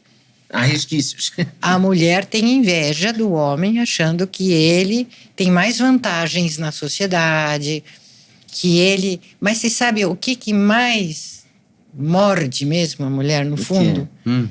É a alegria do homem. Como ele é felizinho, como ele gosta de ser feliz na vida. Como ele gosta de ser alegre. Como ele não faz drama das coisas. Entende? Essa felicidade de menino que o homem gosta de ter, até idoso, o homem gosta de ser feliz. Ele tem os amiguinhos, ele gosta de bater papo e viajar. Ele se entende bem, eles não se juntam para ficar falando mal dos outros, eles se divertem na vida. Eles gostam de viver mais do que a mulher. A mulher põe um monte de problemas, é negativa e traz tragédia. E gosta de falar sempre de problema. Então o marido chega em casa, já vem alegrinho. Por que você está alegre? O que você fez hoje? Olha lá, hein? Então a atitude de inveja que a mulher tem do homem, em grande parte é porque ela acha que a vida dele é muito mais fácil do que a dela. Isso não mudou com a mulher no mercado de trabalho? Não muda, a mulher continua assim. Passo a par com o homem. Agora é pior, porque ainda ela fala, agora eu trabalho, cuido dos filhos, e nem você. Não sei. A mulher tem uma jornada tripla. Entende? Então, ela própria criou uma situação difícil e culpa o homem por causa disso. A mulher é mais dramática, né? Sem dúvida. Sempre será mais dramática. É mais dramática. E o homem é mais desencanado nesse sentido, né? Sim, esse joie de vivre, essa alegria de viver que o homem tem. Ele gosta mais da vida do que muitas mulheres. A mulher fica mordida com isso, Leda. Porque ela acha que isso é às custas dela. Pior é isso, ela acha que ele tá assim porque ela que tá assumindo todas as responsabilidades e o problema. E ele não liga para isso, não liga para aquilo, só ela que cuida. Mas é um pouco assim mesmo. Mas... Ou muito assim mesmo. Então, e qual que é Mas a vida, por exemplo, quero te dar um exemplo. Por exemplo, geralmente as filhas veem a mãe dramática, sofrendo em casa. Aí ela já olha, vê a mãe mal, já vê o pai que tá culpado. O pai tudo animadinha. O pai tá fazendo minha mãe infeliz. As filhas são mais ligadas aos pais. Aí fica com raiva do pai. Porque o pai tá agredindo a mãe, já se mete na vida deles. Então a coisa vai numa bola crescendo. Nossa, assim nunca vai ter fim. Mas é assim. Não é? É assim, é impressionante. E como a gente pode delimitar os papéis ali daquela família, do núcleo familiar ali, da esposa, do marido e dos filhos, de uma forma mais funcional? Como a gente pode vamos voltar para o Gênesis? Isso de uma forma... Vamos voltar para o Gênesis? Vamos. Tá. Lá no Gênesis, não fala que Deus criou o homem e aí ele viu que o homem estava sozinho e precisava de uma companheira. Aí então vem aí mulher, os radicais aí, semelhança. Fala assim, então ela veio para servi-lo, ele que é a cabeça. Não é nada disso. Quando Deus criou a mulher para ficar com o homem, ele criou uma companheira. E ele tirou de uma costela aqui do coração. Mas ele não criou a imagem e semelhança? A imagem e semelhança de Deus. Ah, tá. Mas com a mesma essência do homem. Nós temos a mesma essência, Leda, do homem.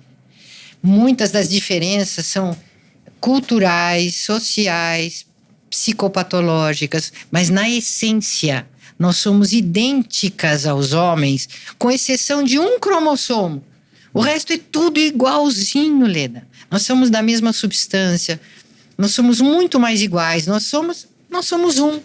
Vamos dizer assim, a gente foi criado para ser um. É o que gera a vida. Se não tem as duas partes, não tem a geração de vida, não dá sequência, né? Exato. Então, toda a sociedade, a humanidade, ela foi baseada nesse uno. Homem, mulher, com a mesma substância, a mesma essência, só uma diferença em um cromossomo.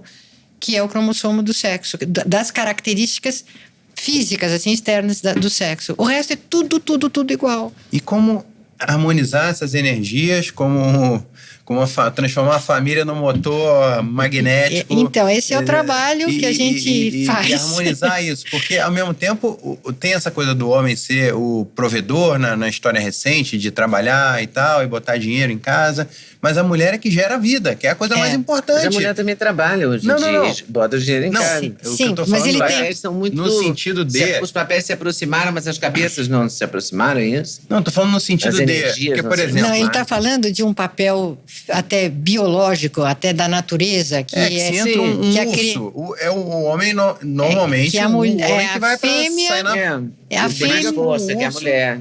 Para proteger a mulher e a criança. E a mulher é a que gera a vida. Tem essa coisa complementar, né? Complementar. Falou certo. Como achar a São energias complementares. São energias complementares, papéis complementares. Então, o homem, sim, tem naturalmente esse desejo de proteger a família, né?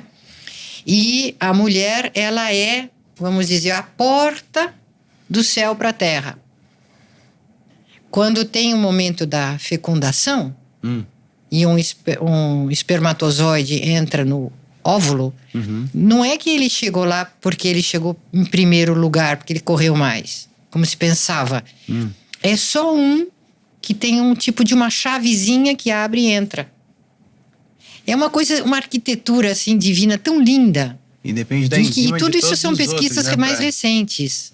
São tudo mais recentes. E nesse momento, quando esse espermatozoidezinho, ele abre a chavezinha do óvulo e entra e se transforma em ovo, naquele momento foi fotografado e filmado um puff de luz que acontece ali naquela fecundação. Então, aquela energia que aquilo, como que chupa, é assim, é energia divina que entra naquela união, naquela complementaridade para um novo ser. E ele fica ali dentro da mulher, protegido até a hora de vir para fora. Mas ele ali ele já é um ser completo. Ele vai só se desenvolvendo no útero, mas ele já é um serzinho completo, já tem alma, tudo. E foi fotografado a alminha na hora da concepção. É tão lindo isso pela ciência. Não, nunca vi. Bonito. Bom, eu tenho feito essas pesquisas. Isso tornaria os dois iguais e complementares. Totalmente. Né? E não é o acaso, Leda. Isso que é tão bonito. Mas é tão difícil de compreender na vida real, né? E existe complementaridade. Algumas recomendações, complementaridade. Existe essa palavra? Complementaridade. Existe. E existe uma forma de conversar para ter um diálogo, para essa aliança ser... porque tem aquela expressão, né? O combinado não sai caro. Se os dois combinarem mas uma divisão precisa ter essa conscientização, precisa ensinar isso nas escolas. A pessoa precisa aprender a psicopatologia. Eu estava falando para vocês, a pessoa usa no trabalho dela o que tem na cabeça. E se a cabeça está errada, ela faz já o trabalho errado. Então, todo mundo tem que aprender. Que nem tem aprender português, aprender matemática, tem que aprender psicopatologia. Entende? Então tem que aprender. Como é que a gente traduziria isso para um currículo escolar? Psicopatologia. Psicopatologia, gestão das emoções. Gestão das emoções. Mas psicopatologia seria mais correto. Uma aula de gestão das emoções. Né? Tem. A gente tem curso, tudo disso. Agora... Não, você tem na sua faculdade. Na sua faculdade, exato, na Trilógica. Exato. Mas na vida real... Deveria ter para expandir isso para todos, como é que seria, meu Deus? Todas seria as mundo muito melhor. Todas as escolas têm que ter isso, Leda. Imagina essa gestão de conflitos. Nossa, a gestão das emoções. Tem que ter em todas as escolas. Isso melhora tanto a qualidade de vida. Porque na hora que a pessoa percebe, e olha que ela percebe muitas vezes. Daí, né? Tem um método, tudo, de interiorização, enfim, de análise da cabeça, do comportamento. Tem grupos de trabalho. Enfim, todo um método. Mas isso pode ser ensinado em escola.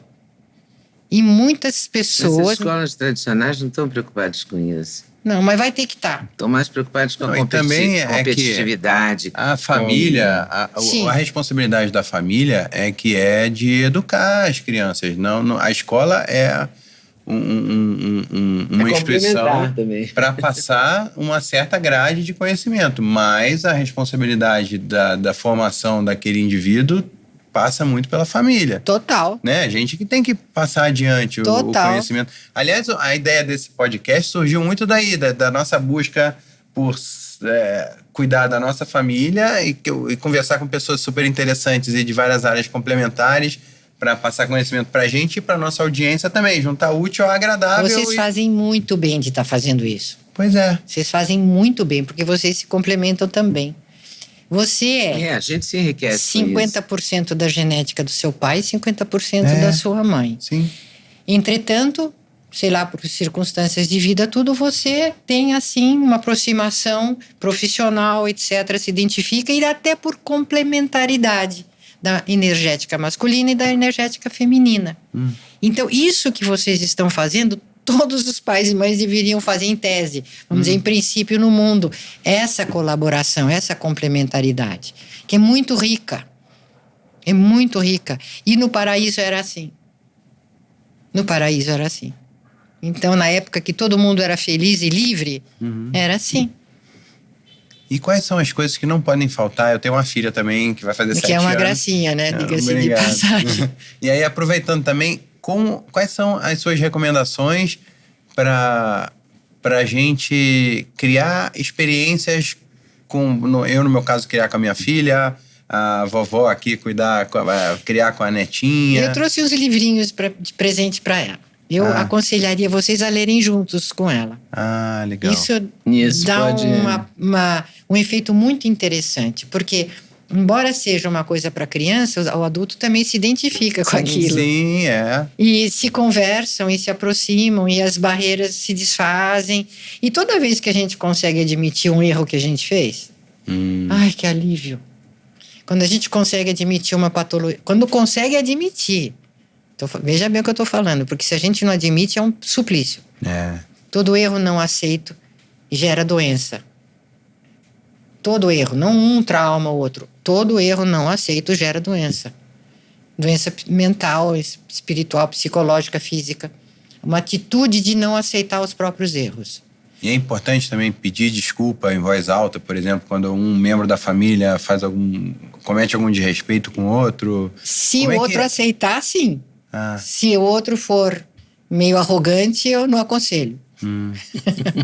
Mas se o outro for receptivo, é bonito. Porque a gente sempre... É normal cometer erros e a forma de sanar diminuir as consequências, tentar recuperar um pouco, né, o estrago ali feito. Sim. Como é que a gente pode fazer isso numa família normal, no dia a dia? Como é que esse tipo de... Muda a energética. Na hora que você admitiu que você pisou na bola com alguém que se ama e que te ama, muda a tua energética. Não precisa fazer muita coisa. Aí você volta mais ao natural. Entende? O natural nosso, Duda, é a gente ser bom, a gente ser verdadeiro, é ser bonito, fazer coisas boas. Esse é nossa essência da nossa criação, é essa. A gente ser assim. Então, quando a gente aceita que pisou na bola, e como pisou na bola, a gente como que alivia e volta ao normal. Volta a ser quem a gente é na essência.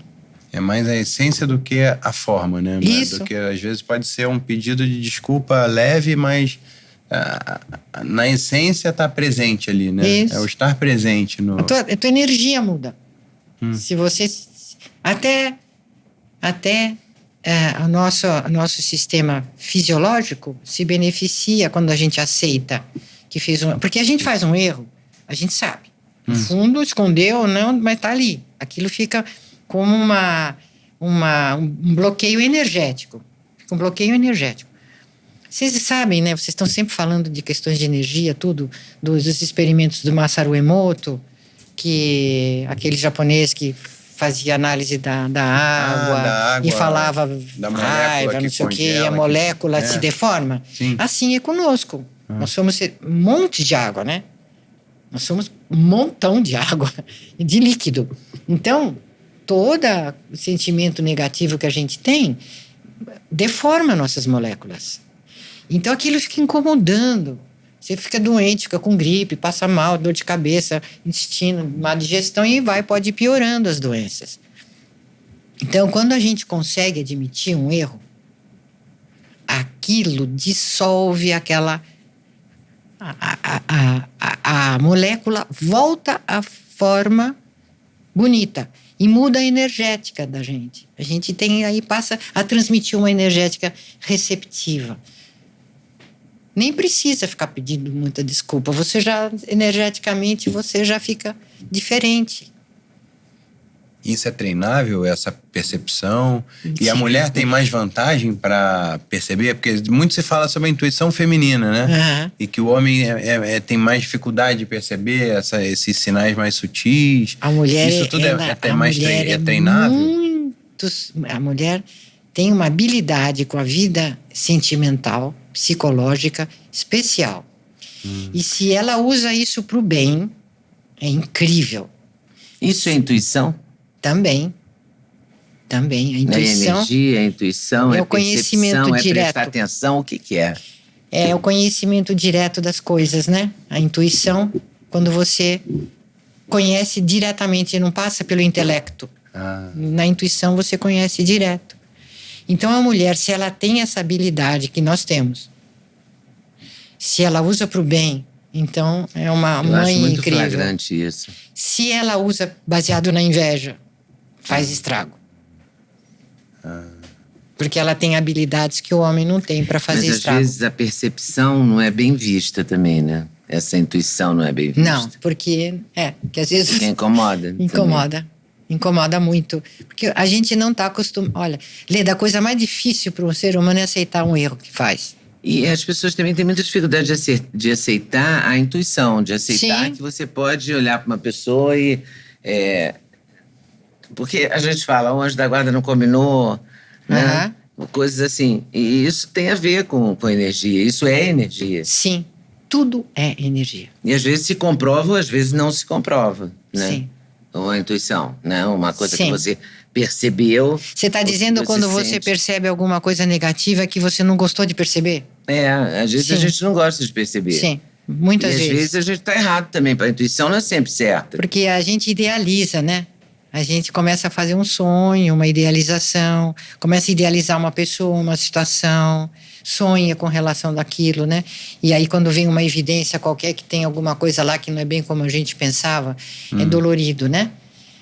Mas é importante ver, para não deixar a coisa ir muito adiante. Você acha que as coisas devem ser mais explicitadas e mais explicadas e mais... Por exemplo, Leda. Por exemplo, as percepções da intuição, dos sentimentos não tão bons. Porque às vezes você tem uma intuição e vê que aquela pessoa não é legal, por exemplo. Aí você fala, você demonstra, você foge. O que você faz? Qual seria o melhor meio para explicitar essa percepção? Esse sentimento, né? Bom, que é um sentimento. Se você... psicoterapeuta ou psicanalista, você é obrigado a falar a verdade para o cliente, né? Agora, na vida social é complicado, porque a pessoa não vai aceitar. Mas você vai... Não põe lá no porão, não se aliena do que você está percebendo. É importante o que você está percebendo, mesmo que você preserve aquilo para você.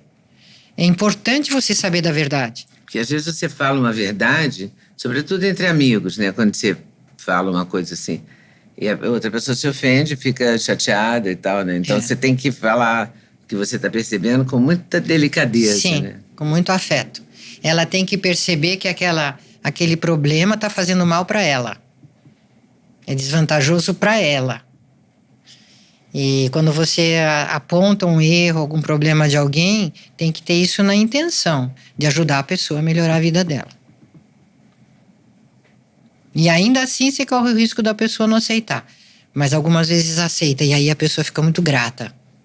Porque ninguém fala a verdade para ninguém, né, Leda? Tá cada vez mais difícil. É um mundo de hipocrisia. Então a verdade, sim, ela liberta. A realidade é a única... A verdade liberta, mas às vezes é um transtorno. Ela sempre... A mentira é sempre um transtorno, né? Não, sim, mas às vezes explicitar a verdade também é um transtorno. Sim, depende das circunstâncias. Tem que pesar muito bem se a pessoa é muito arrogante, tem muita censura, não vai aceitar. Não é facilmente magoável, né? Então você precisa ter prudência. Você acha que hoje em dia, com esse advento da criação, quer dizer, a gente critica muito que as crianças estão sendo educadas, não só as crianças, mas ao longo dos anos, de uma maneira muito permissiva, de você é um rei, você é um príncipe, e você pode tudo, e, né, assim, vou te dar tudo que eu não tive. Essas teorias, essas técnicas, essas idiosincrasias, sei lá como é que chama isso. É quase uma teomania, né?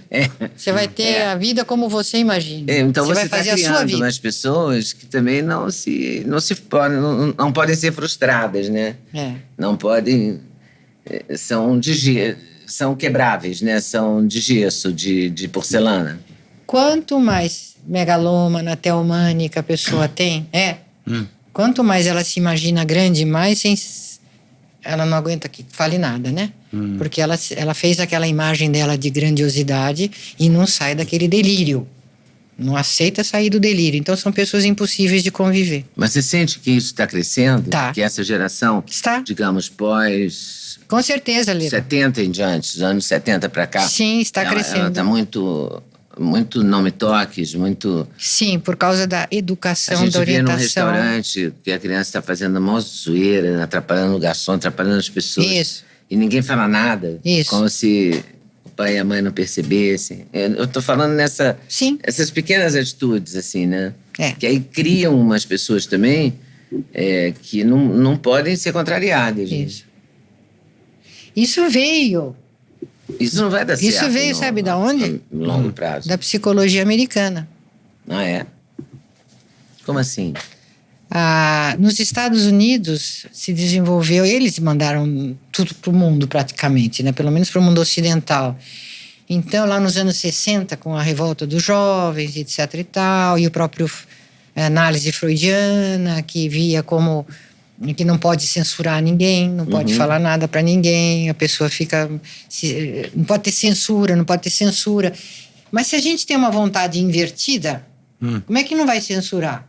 Tem que censurar, tem que conscientizar, vamos dizer. Não vou usar a palavra censurar. Tem que conscientizar. É uma palavra muito pesada. Para poder colocar a pessoa na vontade certa. Porque se deixar uma criança fazer o que ela quer, ela se mata em pouco tempo. Se você deixar uma criança totalmente livre, ela se mata ou ela mata alguém por causa da vontade invertida, que é inata. Então, ela não quer dormir, ela não quer comer a comida que precisa, ela não quer tomar banho, ela não quer isso, ela não quer ir para a escola, ela não quer aquilo. Não tem maturidade ainda para colocar aquelas ações no tempo, no espaço, no contexto geral, de conter as vontades invertidas. Não quero botar casaco, mas ela não sabe que daqui a 2 horas vai chover e vai ficar frio. Ela não tem ainda essa capacidade de... E isso, Duda, quando a pessoa vai crescendo, ela começa a fazer essas vontades em outras áreas. Pois é, disso que eu queria, aí que eu queria chegar mesmo. Aí ela acha que ela vai fazer o que ela quer. E aquela criança que tá numa lanchonete dessas da vida e come a batata frita que ela vê na bandeja do outro, que ela nem conhece.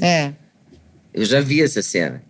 E a mãe dizia, não liga não, filhinho, ela é muito apegada à batata frita dela. Não é, ela é muito apegada, é dela. Nossa, eu lembro bem desse dia. Você lembra? Eu era criança, a gente estava na fila do McDonald's da vida, do Mob. Em Juiz de Fora. Era em Juiz de Fora? Então. E aí veio uma criancinha e comeu coisa da nossa bandeja. Da nossa bandeja. E aí... Eu devo ter reclamado, porque eu sou dessas E a mãe, em vez de corrigir o comportamento da criança... E não é isso que acontece hoje nas escolas? Sim. Se a criança se comporta mal na escola, a mãe vai lá e dá bronca no professor. Sim, há mães que agridem professores. Por causa da nota, porque tratou o filho de um jeito... Sim. Eu já fui a muita reunião de pai também, de pais. E isso veio dos Estados Unidos. As mães falarem isso. Me lembro de um episódio do seu colégio que vocês sujaram, não sei quem, na turma, não sei se foi a turma toda. Nossa, a gente fez mas sujaram o teto de ketchup, sei lá o quê. Aquele papel mastigado e jogava e colava no teto. Aí o colégio mandou limpar. A gente ia num sábado limpar o teto. E ficou furiosa, sabe? Eu pago esse colégio milionário, né, para meu filho limpar nada, mas o filho dela tinha feito um ato de vandalismo, entendeu? Sim. Quer dizer, no futuro ele vai fazer outros, né? Faz isso na... mais graves, com o aí tempo, faz né? na sociedade, se ele entra num cargo político, faz isso com o povo. Se entra num cargo de diretor de uma empresa... Vai fazer com os funcionários. Vai fazer com os funcionários.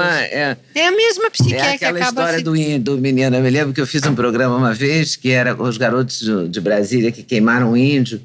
E aí tinha alguém dizendo, não, mas eles só queimaram o índio. Eu falei, minha senhora, mas olha só, vamos organizar isso. Porque a mesa era uma mesa redonda, então tinham várias opiniões, né? Era sem censura. Era sem censura. Quando eles chegaram a queimar o índio, eles já aprontaram outras antes. Botaram o gato na lava-louça. Não, porque chegaram fizeram alguma coisa. Tacaram ninguém fogo taca fogo numa pessoa. De rua, né?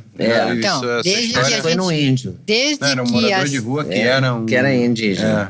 Desde que a ciência começou a falar, a ciência da psicologia americana começou a dizer que a personalidade da pessoa precisava crescer em liberdade, que não se podia censurar uma criança. Isso vem das raízes freudianas, né, da psicanálise, infelizmente. Então, essa educação, I'm okay, you are beautiful, you are the first. Quer dizer, você é o maior, você é o melhor. E os pais alimentando esse delírio nas crianças. Isso foi crescendo ano após ano, ano após ano. Foi impregnando tudo. Foi impregnando a educação, as artes, as mídias, tudo, as estruturas sociais. Eu sou mais eu. Nessa sociedade, né, que isso tem a ver com o aluno agride o professor, que não é? Inversão absoluta. Inversão total. Uma inversão total. Tem a ver com o Edward Bernays, aquela... Tem. Eu assisti aquele The Century of Self, da BBC, uma série de documentários. Eu acho que eu já te vi falando sobre... O Edward Bernays é sobrinho do Freud. E tem até ele dando entrevista. Ele parecia muito o Roberto Marinho, fisicamente baixinho, com bigodinho, super poderoso. Aí ele vai dar entrevista para um talk show americano. Aí, Dr. Edward Bernays, por que eu te chamo de doutor? Aí ele fala, na verdade, você me chama de doutor só porque as pessoas me respeitam mais se você me chamar de doutor. Mas pode me chamar de Edward. Ele era super bem-humorado, mas ele atendeu o governo americano, várias indústrias de cigarro, né? Ele que implementou o hábito da mulher fumar cigarro com a propaganda dele. Sim, né? Ele estudou a psique dos seres humanos, as vontades invertidas, as emoções invertidas, e usou disso maliciosamente para as big corporations, então venderem melhor os produtos, tendo por base esses impulsos, esses desejos que muitos chamam de reptilianos, é a vontade reptiliana, instintiva. Então, eu ver um carro, eu quero comprar aquele carro, entende? Que alimenta a inveja, em grande parte. É um alimento da inveja do ser humano. Então, querer ter. Eu também quero para mim. E ele era um especialista nisso. O governo americano contratou para isso. Isso mesmo. Ele estava no centro de várias correntes que depois viraram mainstream, assim, na cultura americana, que expandiu. E agora o que acontece lá? Ninguém mais quer trabalhar, coitaditos estão todos se drogando. O Trump fala, né, que os países do terceiro mundo mandam drogas para lá, mas se não tivesse um mercado consumidor intenso, também não... Né? Precisa ver as duas partes. Tem tudo tem os dois lados. Né? Então também eles lá, porque se enterraram tanto, enfiaram tanto nas drogas, né? Lícitas, ilícitas. Tem tanta gente se suicidando, se matando, um matando o outro. O mundo tá doente. Tá. O mundo tá doente, tá muito invertido. Tá muito doente. Precisa rapidamente, o mundo tem que acordar que a doença mental é séria, né? E tá levando doença para tudo. Para a estrutura social, para o meio ambiente, para tudo. E como botar limite nas propagandas? Porque muito no marketing digital, na internet, a gente ouve muito sobre os gatilhos. Como mexer nos gatilhos mentais. As pessoas ensinam isso da forma mais pura. E na cabeça deles eles estão só... isso funciona, então é bom. Se isso funciona é bom. É bom. Na cabeça deles é muito claro isso. É puro, chega a ser puro. E na minha cabeça, fala, não tem um freio moral ali explícito. Não tem ética. Eles ensinam, normalmente, os mentores do marketing digital, ensinam o operador do marketing a cutucar esses gatilhos, né? Que é provocar as fraquezas naturais do ser humano, né? Sim. E como a gente deve botar limite na propaganda, na cultura do marketing? Não consegue, né, Duda? Eu acho que essa mudança vai chegar num colapso. Eu acho que a civilização vai chegar num colapso. Você acha que vai chegar no fundo do poço, daí a gente vai... Olha, aí entra a parte da teologia. Como é que fala sair do poço? Chegar no fundo do poço para pegar impulso. Mas não pega, viu? Para poder subir, Você já viu o ioiô? Se ele chega ali mesmo no fundo, ele não sobe mais. É verdade. Pode ser. É um perigo isso. É melhor não experimentar. Então, aí vem a questão do... Eu trago a questão da teologia. Eu tenho um entendimento pela ciência mesmo, que o universo ele não é uma coisa que veio do nada, do acaso. Tem leis muito estritas, específicas, que são boas, belas e verdadeiras. E o que foge disso acaba não dando certo. E existe como que um mecanismo de autorreparação do próprio universo que tem as leis divinas. Então, se a coisa começa a ficar muito ruim, as leis divinas têm os seus meios de se defender daquela maldade. E vamos aqui assistir, né?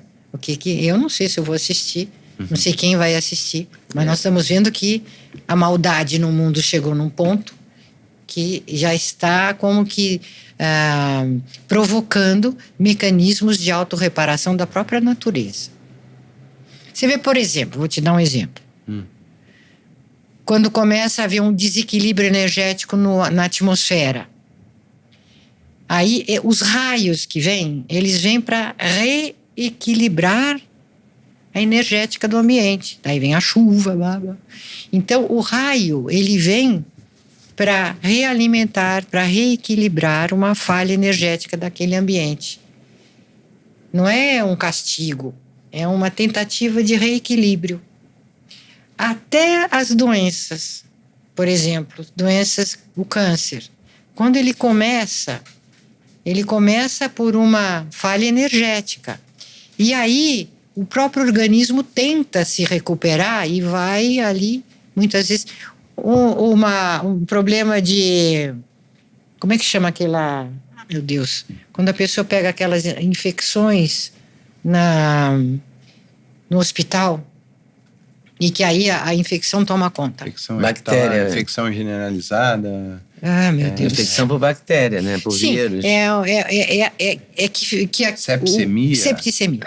Que o organismo, as bactérias, elas vêm de uma defesa. A bactéria, quando ela começa para se defender de algum ataque que o organismo está tendo. Só que aí a defesa tem que ser tão imensa que as bactérias acabam consumindo e destruindo a pessoa em grande quantidade. Que é o que acontece, por exemplo, às vezes na garganta, né? Que aquele pus começa para uma defesa e depois acaba se tornando num problema. Então... A doença do ser humano chegou num grau tão grande que a própria natureza, pelas leis divinas, pelas leis da natureza, são inteligentíssimas, certíssimas. Então, vai haver mecanismos de defesa. E nós vamos assistir, porque isso suplanta a nossa possibilidade de interferir. Para o bem ou para o mal? Não, vai sempre para o bem. Porque o mal vem do ser humano. E a própria natureza se defende do ser humano. A gente está acabando com o planeta. O próprio planeta vai se defender. Inclusive. Eu acho que essas chuvas torrenciais, esses, né, é uma tentativa de reequilibrar. Tem a ver com isso. Tentativa desesperada da natureza se reequilibrar. A gente foi longe demais no que a gente fez de maldade no mundo. A gente abusou. O mundo foi para uma direção assim voluntariosa, invertida contra Deus. Eles chegaram a eliminar o conceito de Deus. Século XX é o século do ateísmo, né? Você não podia falar de Deus. Na Europa, você não pode falar de Deus praticamente, a não ser nesses núcleos mais conservadores, esses bolsões conservadores. Você não pode falar de Deus. nas universidades, tudo é muito raro. Por isso que eu gosto do Brasil, porque aqui tem profissionais que falam de Deus. Já tem profissionais que falam de Deus com tranquilidade. E também está rolando uma tensão muito grande entre as potências do mundo, potencial de escalar isso muito rápido para uma nova guerra mundial. Tem. Você sente essa energia acontecendo? Tem essa energia, eles querem isso. Existem até, né, fala que é teoria da conspiração, mas o que a gente vê são grupos pequenos de poder que gostariam, né, de se ver livre de problemas que o povo causa para eles, vamos dizer assim. Eles veem assim, né?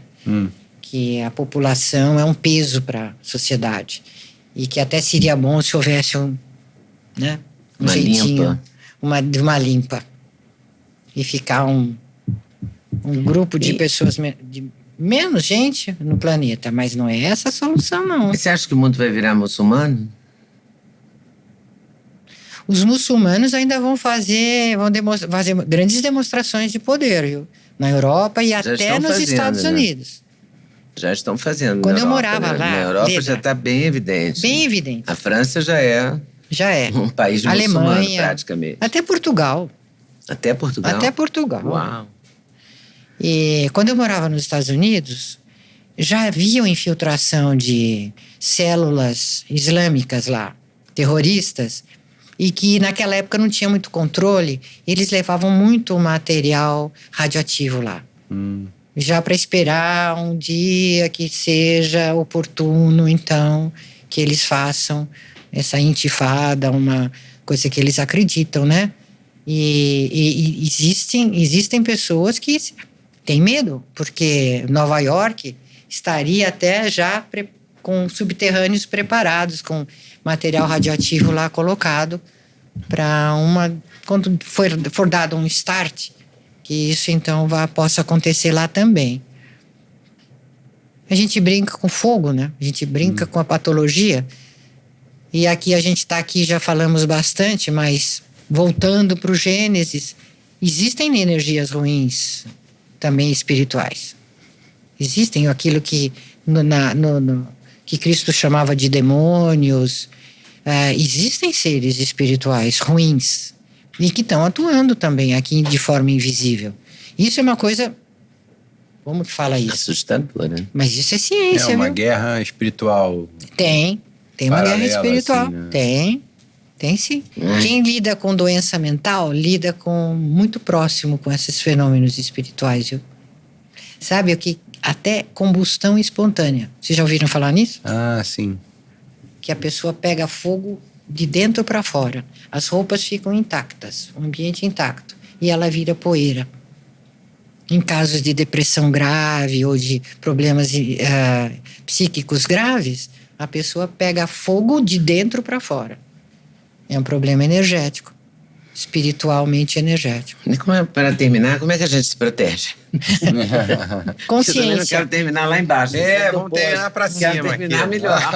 Desculpe. Não é você, não é você. É uma coisa viva, né? É a vida. É o A mundo. conversa é uma coisa viva. Então, é a atualidade, não tem como fugir, né? A gente Então, buscar o conhecimento é urgente. Urgente, Good fundamental. Good news. Isso é urgente. O mundo tem que saber que tem doença mental em todo mundo, que todo mundo tem seus problemas e que nós temos que enfrentar isso, arregaçar as mangas, enfrentar isso, porque o resultado é maravilhoso. Você se cura, você se desenvolve, aprender a não ter mais tanto medo da felicidade, do amor, que o ser humano parece que tem horror disso.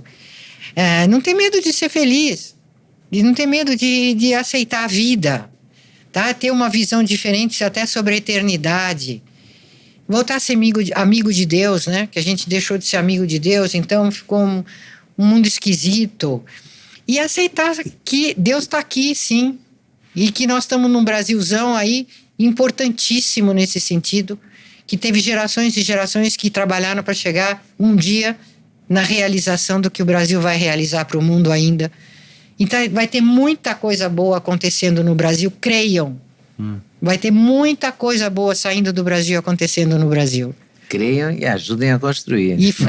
Sem dúvida. Faça a sua por onde, né? Exatamente. Porque... assim como no cristianismo é importante conhecer os pecados capitais, a força maligna dos pecados e as virtudes, o que constrói as virtudes e tal. Então, dentro da faculdade trilógica, é importante conhecer as psicopatologias e a forma certa de viver a virtude. Isso. Tá. Exato. Tá. Então, aí você vai vendo as patologias, que são obstáculos, são bloqueios na sanidade que a gente tem, nos nossos dons, na nossa sanidade. E aí vai vendo esses obstáculos e vai vivendo melhor e vai fazendo cada vez melhor também, para si e para os outros. Então, os cursos são todos nessa, vamos dizer, uma missão. Cada um tem sua missão na vida. Duda, você está aqui com a sua mãe? Talvez essa seja a sua principal missão, a de levar adiante o trabalho dela de conscientização, um trabalho importantíssimo para a sociedade. Quanta gente se beneficia com o que vocês fazem. Isso é um trabalho bonito, bom, é uma missão de vida. Entende? Por que vocês são tão queridos, né? Não é porque vocês estão aqui enganando o povo, né?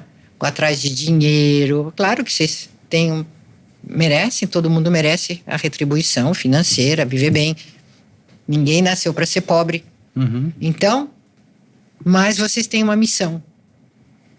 Não, é uma honra poder conversar com pessoas tão importantes, inteligentes, interessantes, boas. Eu tenho, às vezes, pessoas... a gente a crescer. Né? Tem pessoas, às vezes, por exemplo, que fizeram terapia comigo e que disseram, olha, te assisti na Leda, gente na Alemanha. É mesmo? Sim, eu tive uma cliente bacana da Alemanha que me assistiu no seu programa. Só. E então... É bom saber isso. E ela melhorou muito. Ela tinha um problema horrível com a filha. Ela e a filha não se entendiam. A menina moça já, com 20 e poucos anos, nunca conseguiu se entender com a mãe.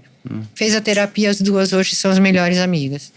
Que ótimo. Então, são gratas indiretamente a você. Fico feliz de ter ajudado. Isso. De alguma forma. Né?